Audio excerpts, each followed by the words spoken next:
Hey guys, video number 2, and this one's a little bit different. A little bit of college sports here, right? We're only, a little bit away from having some college football to watch, thank God. Basketball, I don't really care about you a whole lot. Golf, I'd play it. There's really not a whole lot else that I really get jazzed about in sports, really college football, that's it. So, do college football players deserve to be paid? Oh my gosh, I said it! I don't know, right? So this is what we're having a conversation about. I tweeted out something the other day about the NCAA being corrupt, and somebody tweeted back at me saying that there's no way that college football players should be paid. The universities just simply don't make enough money. And a lot of times that's true, but it's not always true. There's a study on Business Insider, October 2016. They pulled their statistics from a 2015 report from the Department of Education. Department of Education stats, right? So they're not making this stuff up. They basically just applied the collective bargaining agreement from the NFL. 47% of all revenue in the NFL goes to the players.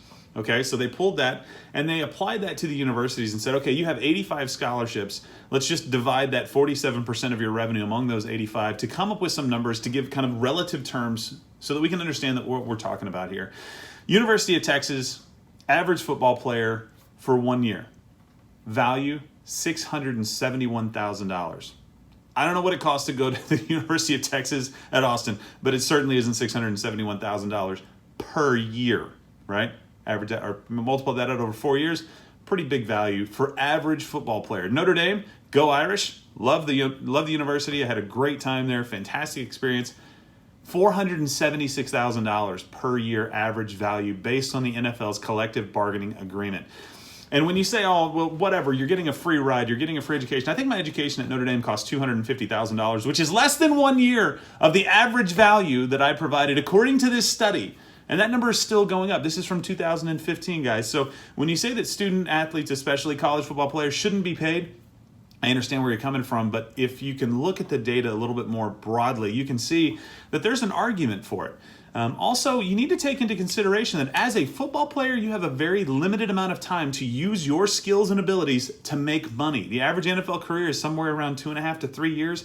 It's because it's a beating. You have to play for 3 years in college before you can go to the NFL, and we've got players that get hurt or players that are trying to avoid getting hurt, sitting out entire senior seasons or junior seasons, really the last season before they go to the NFL, once their value is known. I think Nick Bosa did it last year, Joey Bosa, one of the Bosa brothers. Fine, you got 2 people in the NFL, jerks. He got hurt early on in the season for Ohio State, and he basically just sat out the rest of the year. Jadeveon Clowney, a few years back, sat out the last year of his deal. We had one of the guys down at Houston. He sat out because he knew after getting injured a little bit, coming back, there's no guarantees. You get hurt and you're a top 10 pick. You can have an insurance policy that helps you, but not everybody can afford to buy the insurance policy.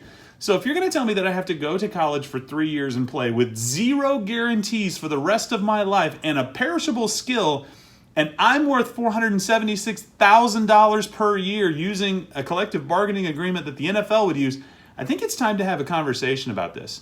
I'm not saying we should be paying these guys tons and tons of money, but I'm saying that they're probably not amateurs anymore. All right, let me know what you think, guys. Comment below and go Irish.